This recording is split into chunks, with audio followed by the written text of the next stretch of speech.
Welcome to the show. This week we'll be talking about how the Premier League is now so strong and powerful that some of our richest teams voluntarily put themselves into the Europa League to give other countries' teams a bit more of a chance. Yes, for Manchester United, Thursday is now the new Wednesday, and indeed Sunday is the new Saturday. In the Premier League, Claudio Ranieri has given his wholehearted support to Jamie Vardy as his goal drought continues into its second week. He's currently receiving counselling from Fernando Torres. Remember him? In other news, a great story from Mauritania this week. I know, another one. President Mohammed Ould Abdelaziz got so bored during the Super Cup clash between FC Tevraz Zayna and ACS Kazar that he ordered a penalty shootout in the 63rd minute. God, if you've been watching Man United in the Premier League, the games wouldn't have made it to half-time. I also love the fact, by the way, that Mauritania has a Super Cup. Closer to home, Gary Neville, the new manager of Valencia, lost his first game 2-0 at home to Lyon. Gary's first job, of course, is to get rid of all the deadwood, so that's Phil Neville gone. No? OK. Once again, ladies and gentlemen, the football's on!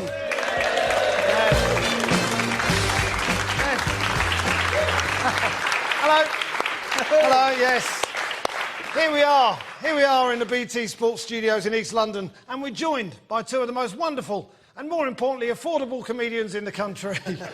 Ladies and gentlemen, it's Milton Jones and Dave Johns. And giving us the word from the street, it's our man of the people, Keith Dover, ladies and gentlemen. There he is. Keith Dover. Now, there are points in this show, and I bestow my largesse in a completely unfair and arbitrary manner, based purely on my own personal prejudice. Yes, I'm like a football quiz show version of Donald Trump. OK. Don't read the papers this lot. So. All right, Europa League. Spurs and Liverpool are through to the knockout stages of the Europa League, which means there are only 67 games between them and the final. Spurs beat Monaco with an Eric Lamela hat-trick. I mean, 6 months ago they couldn't give him away. Now he's up for PFA Player of the Year and possibly the Nobel Peace Prize. Dave, can Tottenham win it? Can Tottenham win it? Is that funny? Funny question. Can Tottenham win it? Yeah, they can win the Europa League. Yeah, I think they probably could. I mean, you know, they've been playing some good football. You know, they're southern, but you know, since we've got nobody in from the north, I would say, yeah, they're pretty good chance. What, here in East London? Yeah. Tottenham's dangerous, isn't it? I mean, the high road I'm talking about. Yes, it is a little bit. I mean, maybe they could win it, maybe not. I found myself watching it and thinking, aren't the other team wearing a lovely colour purple? And that's kind of the problem with the Europa League, isn't it? In that... Is that the problem with the Europa League? Yeah, that's one of the problems. And Europa is actually the name of the fourth moon of Jupiter. We all knew that, didn't we? Yeah, I think we all knew that. Yeah. But the problem with it is, it's the same as a competition. There's just no atmosphere. Whoa! There was, says an Arsenal fan. Yeah, it's true. It's true.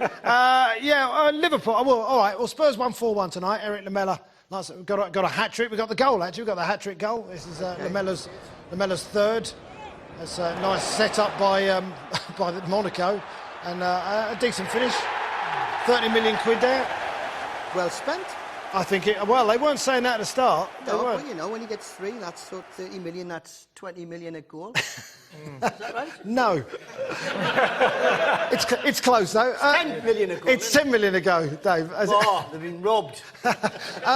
Liverpool drew 0-0, so they topped the group. They drew 0-0, and Sion went through as well. Yeah, well, you know, I mean, you know, I think they're probably reeling from last Saturday, probably. That's what it is, you know, with the What, from the Newcastle game? Yeah, we'll talk. We got some Geordie fans in as well. That's the first time they've smiled all season. That's probably rattled them. Do you think? I think Newcastle's blown them off course. Yeah, I think that could be a big sticking point for them as well, yeah. There was a couple of funny moments. Danny Rose sent a tweet to Manchester United saying, "Welcome to the Europa League." Really? Yeah, he did. That's pretty funny. Not that funny, as it turns out. And we're looking at some of the opponents that Spurs and Liverpool get. Ajax. We used to call them Ajax. Do you remember the days? Oh, yeah. They were Ajax, weren't they? Yeah, but I mean, they're not that good now, are they?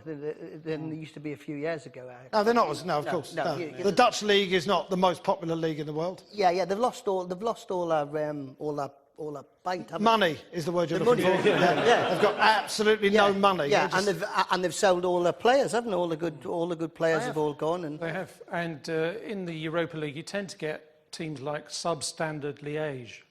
Don't you? It's kind of like who cares versus who cares. Yeah, I'll tell you who else is in it. Napoli, St Etienne, who I remember watching against Liverpool in 1977. I went to think the gigs. You went to their gigs, yeah? but how do you? That's one for the over 40s there. But isn't it a weird way that people qualify for the Europa League, isn't it? You know, I mean, A weird way to qualify for the Europa League. No. There's weird ways. You don't just have to win games. Fair play. Yeah, you know, if you've got like you say, if everybody's got the same top. Yeah. That's just a team, isn't it? Yeah, well, if you've got a team and you've all got the same top, you're in. I think Yeah. it's not exactly. Also, You can be in the Europa Yeah, League. of course You've it got is. matching kit. Yeah, it's you like- can also get in if you get a golden wrapper in a chocolate bar, apparently. I've heard that. OK, well, I'm going to give out the points for that round. And, do you know, I like the golden wrapper gag, so I'm going to give the point to Milton Jones, ladies and gentlemen. I've been so looking forward to this. I take it back, ladies and gentlemen, I do. There I was, saying that Manchester United were the dullest team on the planet, and then Tuesday's game is ridiculously entertaining. It turns out the only reason Man United had a great defence is because until now they hadn't attacked. I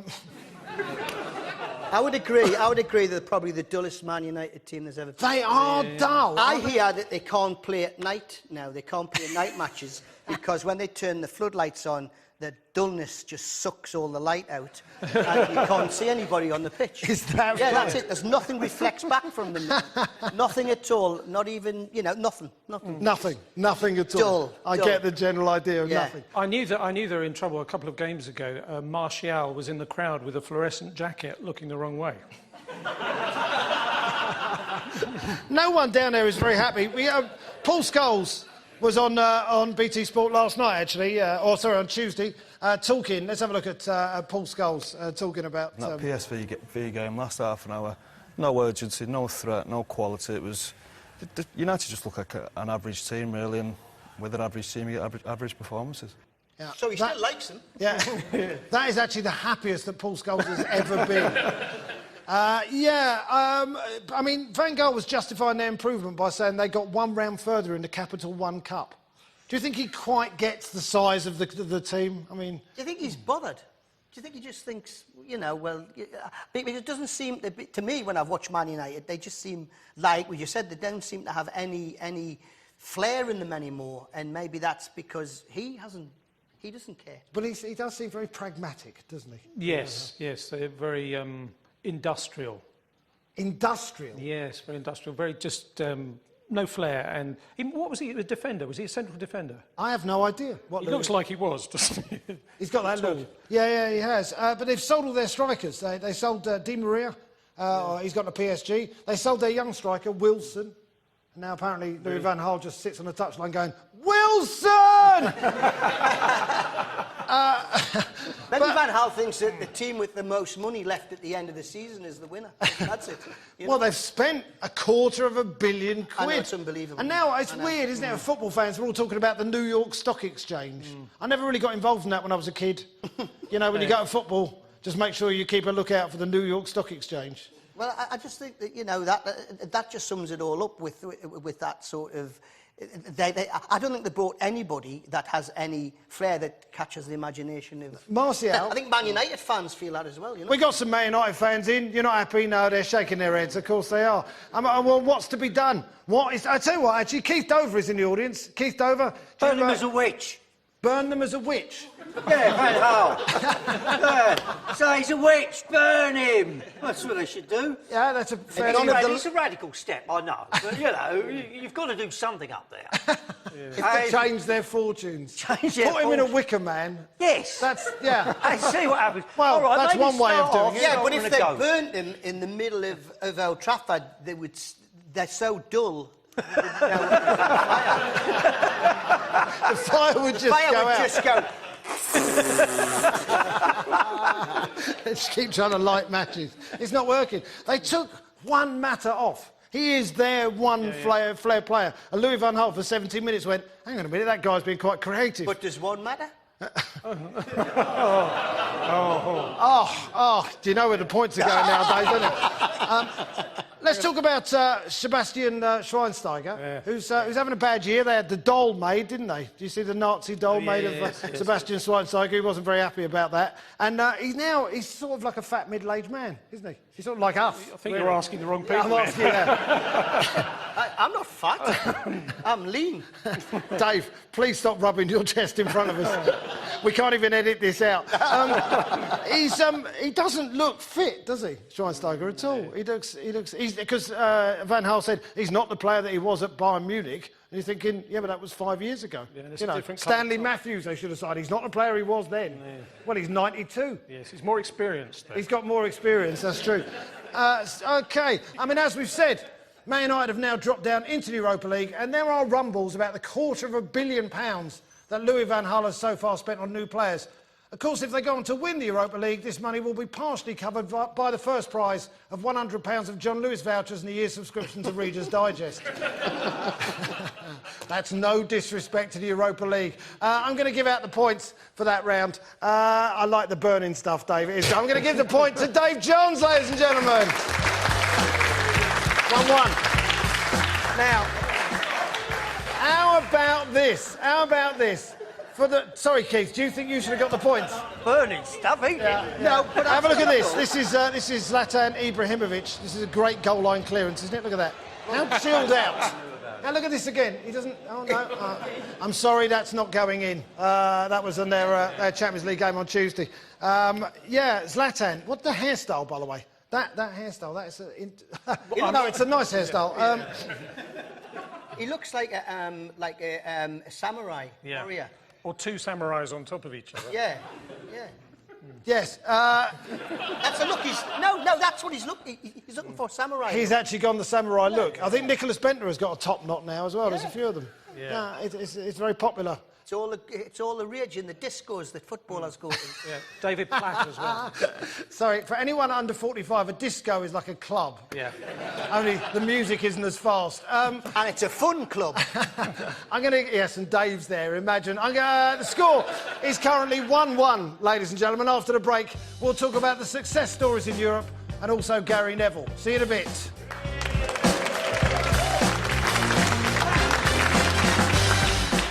Welcome back to part 2 of the Football Zone with our guests, Dave Johns, Milton Jones and Keith Dover. The score is currently 1-1.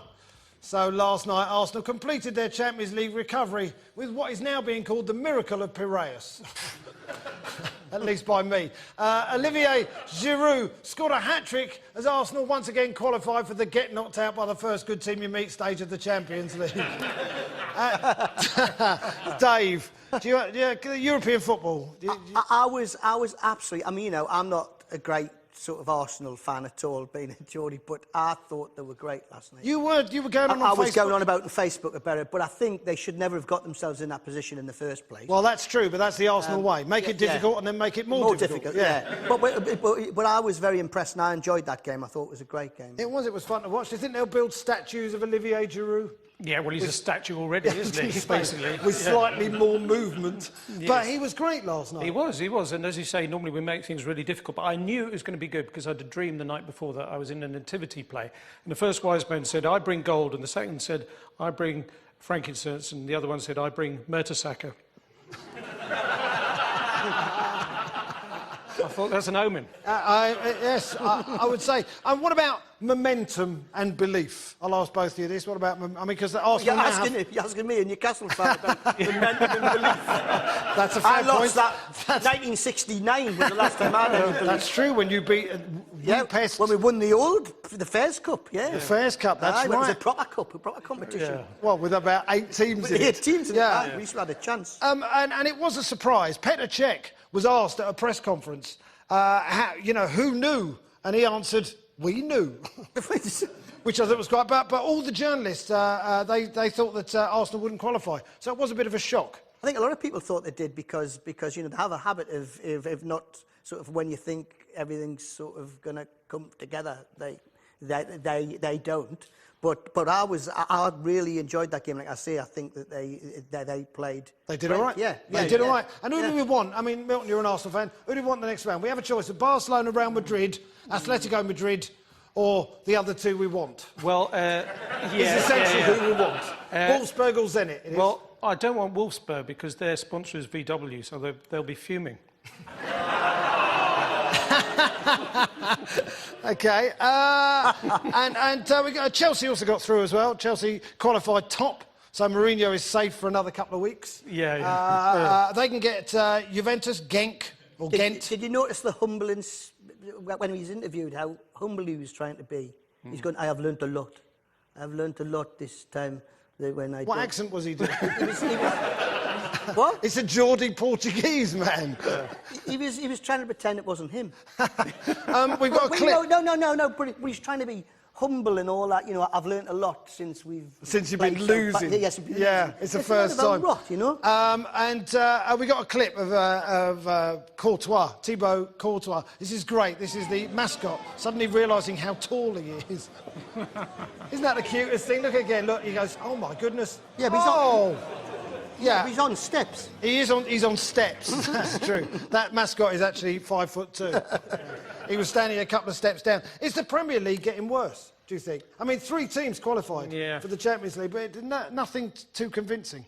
Well, I think the Premier League's all switched round, isn't it, now at the moment, with all the, you know... Well, yeah, that's true, but I'm just talking about the teams in the Champions League. I mean, it's, you know, it's...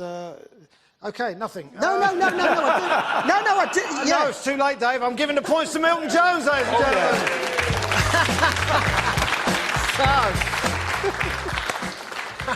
Ask a question I'd expect an answer. So, I was trying to give you one. Too late. After a mere 2 years of punditry and a spell as Roy Hodgson's right-hand man, Gary Neville has been made the new manager of Valencia. I mean, surely he can't be ready. It's like Donald Trump suddenly becoming US peace envoy to the Middle East. They didn't really go for the first Trump game. I'm surprised they went for that one. Can Gary make a go of it, do you think? Well, he's got to work with a translator, hasn't he? But he should be used to that because he translates for Jamie Carragher, doesn't he? On another channel that we're not talking about. Apparently they all turned on him after the first game, the fans. So, they were booing? And he's going to sort of like, he said, I want to learn Spanish. He needs to learn Spanish, like... Who threw that orange? Well, they gave him a box of oranges. I know. Which is, you know, it's a Valencia thing. Say, this time we give you in a box. Next time we throw them at you. We're having a little tour of Europe here. I mean, it's his first managerial appointment. It's a bit too much of a step up. Yeah, it's weird. It sounds like 2 criminal brothers being let loose on the Costa del Sol, doesn't it? The Nevilles. Yeah, the Nevilles, like you hear about them on Crime Watch. Please do not approach the Nevilles. They're very dangerous. They have stolen over 130 caps from the English FA. He's got a 9-month contract. I know, they're really showing some faith, aren't they? It's actually known as the David Moyes. I mean, because I love this. In the Salford documentary, which I think a lot of us have seen, it's a great documentary about FC Salford, his wife was saying she wanted him to spend more time with the family. He's gone to Spain. Yeah. The family. The family. Oh, yes, you are going with the criminal. Well, yeah, you've got to give him a chance. I mean, start... What, the Spanish fans were booing him after 1 game? 10 minutes. They were booing him after 10 minutes, you know what I mean? The fickle nature of football. It's terrible. Spaniards, you can't trust them. I've heard this. I have. He's got the job because he's mates with Peter Lim, who's the owner of Valencia. So this is how this has worked. I mean, obviously he's got some football experience as well. But, yes. I'm not just saying he's a mate of the owner. No. Gary Neville also said, I like this. This was the first day of the rest of my life, is what he said. I mean, everyone could say that every day, couldn't they? This is, you know, the first day. I mean, I don't know, the Spanish league, it just seems... I don't know why he started there. No, but especially Valencia... he doesn't speak Spanish. Yes, Valencia is the 3rd biggest city. I think you'll find. OK. Yes. Yeah. So you can hide well, then that's OK, isn't it? It's a shame he didn't go to Seville, and then they could call it Neville. I'm sure one of the first things he thought about was how his name would rhyme with the town. He went to the wrong place, They did try and hire Gary Valencia. But it didn't work out. I mean, he had a long press conference. It was an hour press conference, apparently. Well, it was half an hour of translation, in fact, is what it was. But I don't know. I mean, like I say, it's a massive step up for him, isn't it, really? Well, the goat is... But, I mean, even, like... He says he wants to do it out of the glare of, you know, not doing a Premiership team, but he's still going to be. Yeah. I mean, going to somewhere like people Valencia, do watch the Spanish football. Yeah, don't they? Of course do. So they're going to see him, aren't they? Getting hit with oranges. At Gary's first press conference, aside from being pelted with oranges, he said he was looking for someone to teach him Spanish at 6 a.m. every day. I mean, at 6 a.m. every day, I can barely speak English. 6 a.m. is, of course, a strange time to do anything in Spain, as most of them have only just finished eating their evening meal. I'm going to give the points for that round, and for no particular reason, I'm going to give the points to Milton Jones. Yes. I'm liking it. And we don't just throw this show together from one person massively underqualified for the job to another. Yes, it's time for Keith Dover, man of the people. Thank you very much, Keith. There he is. Keith, right. What have you got for us this evening, Keith? Well, Ian, look, I'm first to admit some of my ideas are out there. I'm like a wild man coming in from the storm, you know. People go, whoa, Keith, slow down, you know. Is that right? They do. OK. But for once, I've got a very simple idea, which I think... They're all simple, Keith. Look, many fans, we've had a mass debate about this, and...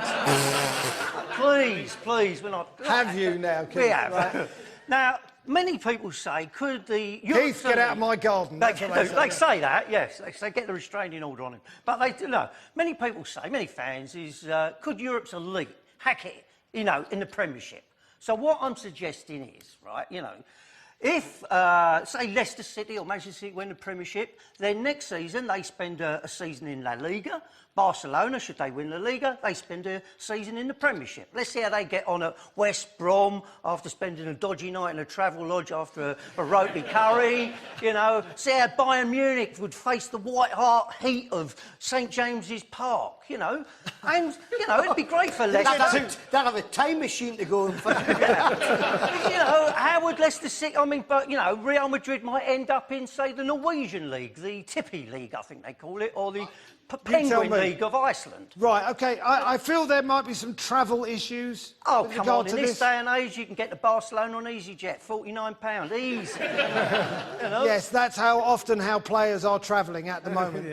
Look, there's always problems, but you overcome them. What I'm saying, imagine away fans, you're thinking, we could go to Bournemouth or we could go to Seville this week. That's what I'm saying. Let's see. We'd have a true Champions League. Leicester would be in La Liga. We have a Champions League. Yeah, I know. Don't you know, it's on but let's have another one. Another Champions League. This is it. Let's just think out the box here. Let's travel around a bit.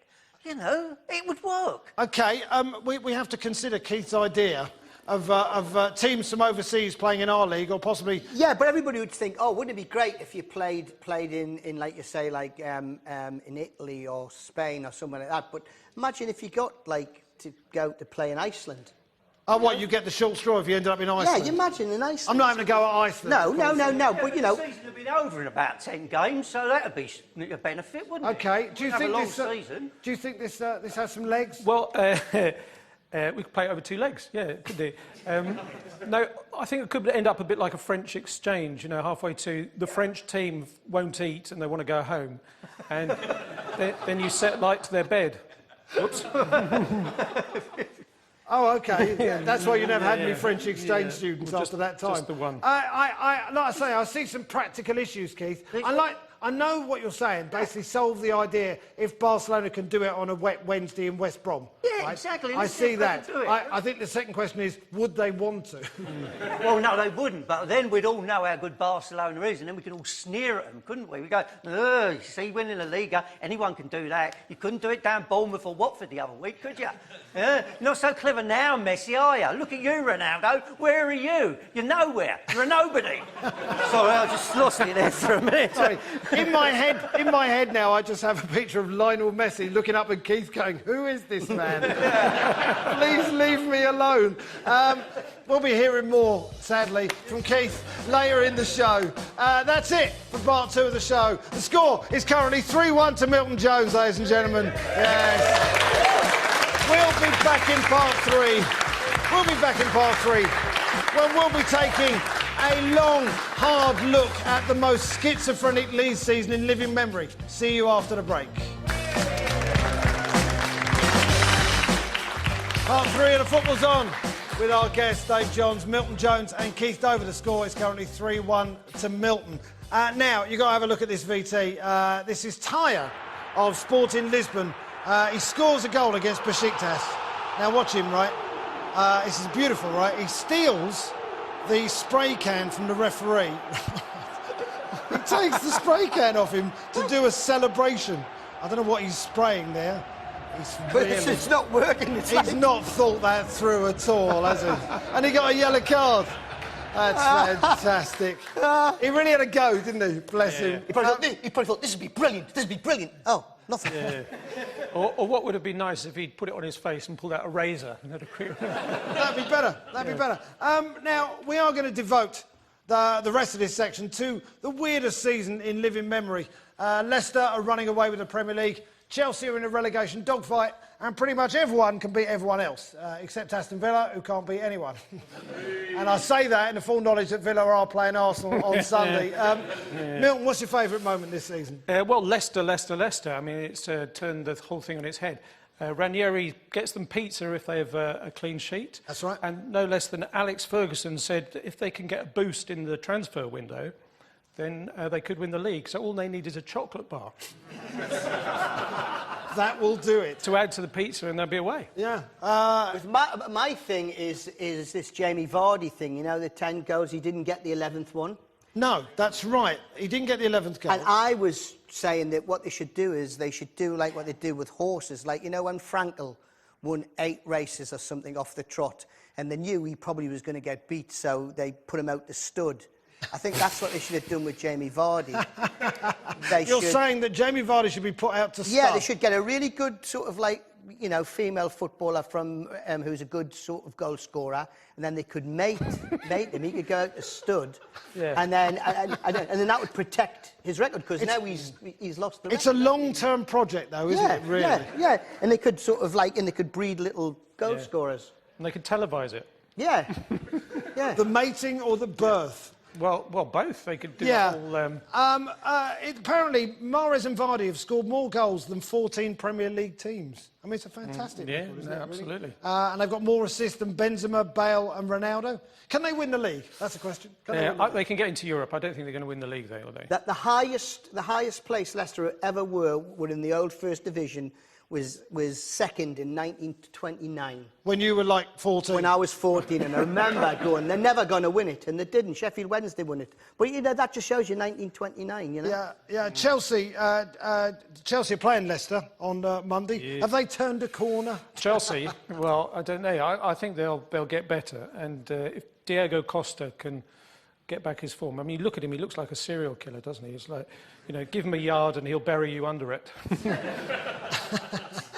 But, you know, I think Leicester deserve where they are because the one thing they do is they play together. They play some lovely football. And, you know, they're good, you know, they might, like, you know, they're really sort of playing for each other and they seem as though they've got that team camaraderie and spirit. They do, which is what Chelsea don't have. Yeah, no, I mean, they Costa don't, and Mourinho's like a bad marriage, isn't it? Really?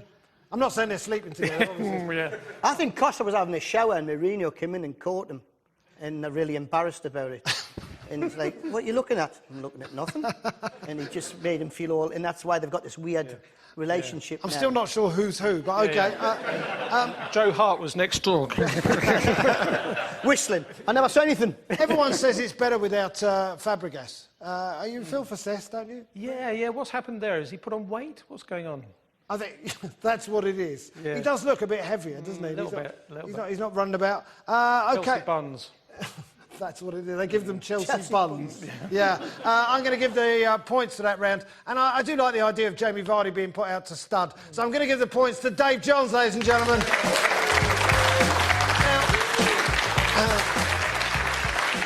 Now, last time we spoke to Dave about Newcastle, we were expecting them to lose 8-0 to Liverpool. And before the game, Dave said, and I quote, "I didn't know what's going to happen with the team next, like Pet."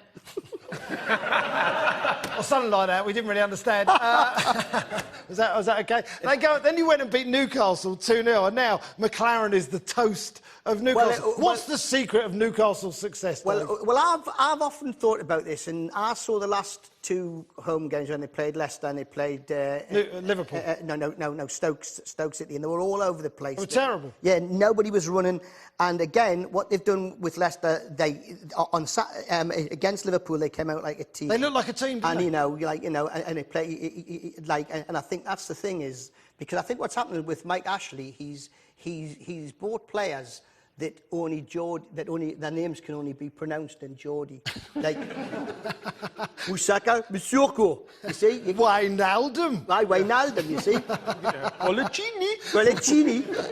Are Newcastle fans deluded?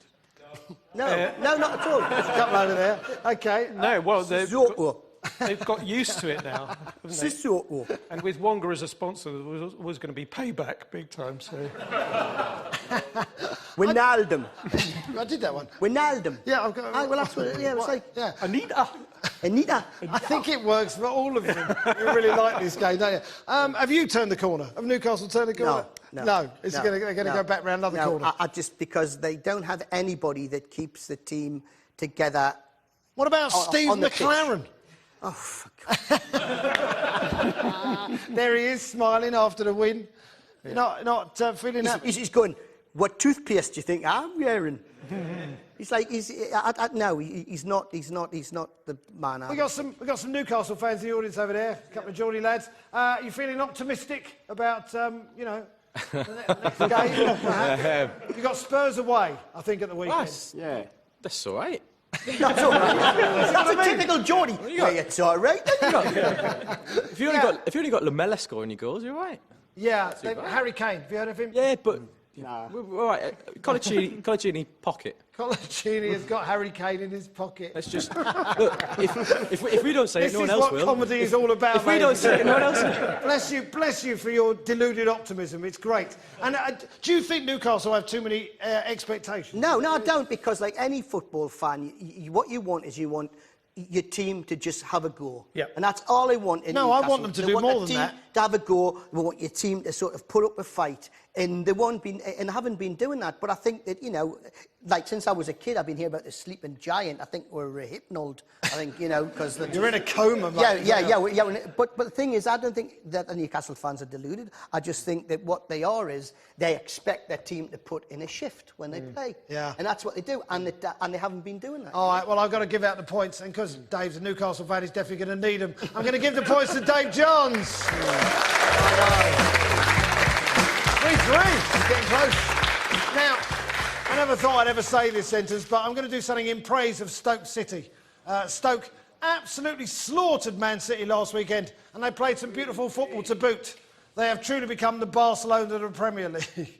But the question is, could the new Stoke beat the old Stoke on a wet Wednesday night in Stoke? Milton. Yes. Stoke. Yeah, I know. Well, aren't they Barcelona? Haven't they got some Barcelona offcuts in there? They've got, that's right, they've got Bojan. Yeah. Offcuts. They have. Oh, we don't need this little bit here. We'll give him to Stoke. And he's very good. And But, I mean, they have to play a different way, don't they? yeah, because they're smaller for a start. I mean... Well, he came out holding Peter Crouch's hand. They thought he was a mascot. Yes, quite. I say no player is bigger than the team, but Peter Crouch pretty much is. Closer than most. I mean, you can't really pump the ball up to Bojan. He's like 5'4". They've got Shakira playing for him as well. He's quite good. Yeah. Shaqiri, sorry. Shakira, yeah, he's excellent. Shakira. He's excellent, yeah. Up front. Tony Pulis is no longer there. Do you think he's watching on from West Brom thinking this is not the way we trained Stoke to play? I mean, they really did play some lovely football. I didn't see the game. So you didn't? It was good. They were excellent. On the ground. But they weren't like that when they played Newcastle a few weeks ago. I didn't see Barcelona. I saw sort of, You're only as good as who you Stoke, play. Yeah, I saw You're only as good as Stoke. who you play. That's a fair point. Yeah. Yeah, so they went down to Newcastle's level. You're right, Dave. I know, he suddenly turned. Yeah. More ridiculous news from the Premier League. Only 6 months after guiding Swansea to their highest ever finish, Gary Monk has, of course, been sacked this week in another example of the short-termism currently plaguing all football-related activity. Dave, should we apply this sort of thinking to game show panellists? I mean, you started pretty well, but, maybe we need to freshen things up. But isn't this the ridiculousness of all, if how football is now, about, how... 10 defeats and they go, that's it. Yeah, and that's your finish. Yeah, but we're talking about billions of pounds. That's the point. I mean, Wenger's been at Arsenal, 400 years? 402. 402 years, Yeah. you know what I mean? And, and he keeps... He makes mistakes, and they don't get rid of him. They keep... they're going to... I don't understand this. No, I don't understand this just straight away, just like after a few games, that's it. I know what you mean. Keith, have you got something to say about this? Yes, I have. I mean, they're saying Gary Monk has lost the dressing room. Well, Right. that's not a good start, because if you can't find the dressing room, you can't talk to your team. It might be a figure of speech. Well, you say that, but... I mean, the other thing is they're saying the players are not playing for him. This is stupid. They're highly paid. They've got to play for the club. They've got to play for the fans. And I would stick with the manager on this one. You would? Yeah, absolutely. OK. I mean, there are some people in the frame. Tim Sherwood. Do they just pick names out of a hat? Is that what they do? Who's not working? And Swansea need... David Moyes. I mean, I don't know. Dennis Bergkamp's even been linked. I mean, news reaches us here at the Football's on that Avram Grant is, in fact, the bookies' favourite to take over at Swansea. I didn't make that up. Yes, if anyone can guarantee relegation, it's a man who's taken West Ham and Portsmouth down. I know, he's like an anti-Sam Allardyce. I'm going to give the points for that round to Dave Johns, ladies and gentlemen. Now, before we go to the break, we have to set up our regular feature, Who Said That? This is when I read out some quotes and our panellists have to decide who said them. It's a Geordie theme for Dave this week, and you have 6 people connected with the tune to choose from. They are Gordon Lee, Mike Ashley, Kevin Keegan, David Ginola, Jimmy Nail, and Steve McLaren. And these are the quotes. Quote number 1, there are no stars on Tyneside. Quote number 2, I didn't come here for the cultural climate, but I have discovered Newcastle Brown Ale. And quote number 3, I quite like Mike Ashley. I thought this could be good, but it was a nightmare, an absolute living nightmare. Well, I know we might be able to guess that one. The current score is 4-3 to Dave Johns, ladies and gentlemen. When we return, we'll find out who said what, and we'll be looking at possibly the only way to stop Germans scoring penalties. See you after the break. Oh, it's so nice, so spontaneous. Welcome back. Welcome back to part 4 of Football's On with our guests Dave Johns, Milton Jones and Keith Dover. The score is currently 4-3 to Dave Johns. Now, OK, not that excited. OK, now it's time for Who Said That? I read out some statements and our panellists have to work out who said them. They can choose from these 6 Newcastle personalities. They are Gordon Lee, Mike Ashley, there they are, Kevin Keegan, David Ginola, Jimmy Nail and Steve McLaren. Right, the first quote. There are no stars on Tyneside. Do we have any thoughts as to who might have said that? It's quite old school, isn't it? It is quite old school. Yeah. It is. Well, it wouldn't be Jimmy Neal because he's a star. He's a star. Well, yeah. I think he's a star. Yeah. Is it Patrick Moore? It's not Patrick Moore. No. Can you just stick to the ones we can choose from? That famous Geordie astronomer. Patrick Moore. I'd say. Why, Saturn's looking great. Suzuki. I'd say Gordon Lee. Yeah. It is, in fact, Gordon Lee. Yes, you can clap him, why not? Gordon Lee, very good. Gordon Lee was talking about the philosophy that made Malcolm MacDonald leave, or he might have been talking about the terrible weather. I didn't, in the next one, I didn't come here for the cultural climate. Who does, actually? But I have discovered Newcastle Brown Ale. Now, who do you think that is? I didn't come here for the culture or climate. Yeah. Well, I reckon that smells like... Mike Ashley. It's Mike Ashley. Wrong. I would say David Ginola. It is, of course, David Ginola, yes. David Ginola. David Ginola, he actually, after that quote, he went on to add, I want to learn to speak Geordie as well as Peter Beardsley. Just imagine that. Peter Beardsley once famously did a match commentary where he said, to be fair, about 150 times, which is probably too much, to be fair. And we get a point to Milton Jones there. I quite liked Mike Ashley. This is a quote, it's not me.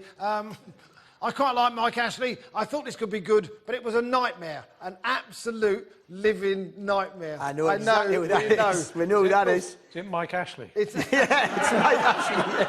Yeah. It's a good guess. He looked in the mirror. He just said it to himself. But wrong. No, I know exactly who it is. Who is Kevin, it, isn't it? Yeah, it is, of Kevin. course. Kevin Keegan. It's Kevin. Yes, Kevin Keegan. He said that, point to Dave Johns there. He said that on his return to Newcastle in 2008. I think we all remember Kevin Keegan having an emotional breakdown on live TV. And this was when they were challenging for the league. It's lucky he's not the manager now. More European football for you now, this time from the Bundesliga. This is the Augsburg goalkeeper, Marvin Hitz. Watch this. He's destroying the penalty spot before saving the penalty against Cole. Look at his foot while he's look at that. That's what he's doing. He's destroying. It's actually the bit just in front of the penalty spot, so the guy will slip. And then he takes a penalty, and have a look what happens now, right? Up steps the fella, and over he goes, and it's saved. It's outrageous, isn't it? Yeah. Look at him, he's going. I know, it's outrageous, isn't it? Yeah, I've always thought the penalty spot is about the size of a landmine. And if you put that on it, you could have real sudden death penalties. Did he score a penalty? No, he didn't quite make it. Yeah. I'm just wondering how they twigged on that. I mean, like what? There were the 18 cameras at the game. Yeah, but what? Generally, There's one always on the penalty spot. Just in case it happens. It's penalty spot cam, Dave. Very good. They just have it the trained. red button if you want to see what's happening on the penalty spot. What's brilliant about that clip is the referee is standing there and he doesn't notice at all because he wouldn't think that somebody would do that. They've all got shovels out. They got a wooden horse. A wooden horse. They were digging down while the referee's sorting out the goalkeeper. German penalty shootouts probably last a fair amount of time, don't you think, in general? Yes, because they never miss them. They never it'd be miss. the foreign player that misses, won't it? Do you think there's all those English players playing in Germany? Hundreds of English players playing in Germany. Why are they so good at penalties, Dave, the Germans? Why the Germans are so good at penalties, I think it's because the air in Germany is a lot thinner than it is anywhere else. Do you think? And so the ball travels faster. Right. That's scientifically proved. Don't laugh. You'll find that, yeah. Thank you. No, it's true. Every day's a school day. The goalkeeper, Hitz, has been sent an invoice by Cologne officials and now wanted to pay for a new penalty spot. This is true. Staying in the Bundesliga, Fortuna Düsseldorf's Kerim Demirbay made a sexist comment to female referee Bibi Steinhaus and as a punishment was forced to referee a women's match. This is true. He told her that women have no place in men's football. Obviously, if it doesn't work out for her in Germany, there's always a place for medical staff at Chelsea. Oh, yes, I know. Or she could work with Keys and Gray in Qatar. Now, here's a story. Manchester City have decided to change their club crest. So they've offered free laser surgery to any fans who have the old crest tattooed on their body. Have you seen that? I know. I did contemplate having an Arsenal tattoo at one point. Then I realised it involved needles and pain. I thought, well, it's only football, isn't it? There was a bloke in Newcastle, a fan in Newcastle, when Kevin Keegan first came to the town. He had a Kevin Keegan tattoo. He did have Kevin Keegan tattooed on his leg? It was a life-size Kevin Keegan on his leg. A life-size Kevin Keegan? Yeah, on the same size as Keegan on his leg. It was like a real Keegan down his leg. Have you got... sorry, Keith, you want to talk about tattoos? Have you Well, got a I tattoo? do, but it's just... have you noticed there Steve McLaren, he's looking more like Donald Trump every day? Hey! You happy with that? Yeah, he came up with it. It's his bag. Oh, OK. I hadn't noticed. The other two, wasn't it? We've got the Man City, the crest. They've changed it 3 times, the badge. They started off with the one on the left. First of all, if you notice, for the first two crests, they have some kind of ship which I don't know, Manchester, has there been a lot of The ships? canal. The canal, the shipping Yeah, canal. but you notice it's got sails. I've never seen a sail ship, you know, go up a canal. I mean, it should be like a barge. They did when the horses were having time off. Then they've got this Phoenix Eagle thing, and then 3 stars, which obviously meant they won the Italian League for 3 years in a row, because that's the only time you can wear a star. So Is I that don't know right? how they got that. World Cup as well. But that means surely then all these people have got these tattoos. That's 3 lots of tattoos they've got. Well, that's why they had to get the Chinese money. Yeah. I mean, but, you know, There's a lot of tattoo removal to come. Who would have a tattoo like that guy? Has anyone here got a tattoo on themselves? Tattoo of their team? No one, of course. You're a sensible crowd who come in. Do you remember years ago there was a Yugoslavian player called Dragan Stojkovic? Yeah. If your name was Dragan, you'd definitely have a tattoo of a girl, wouldn't you? So you'd be the dragon with the girl tattoo.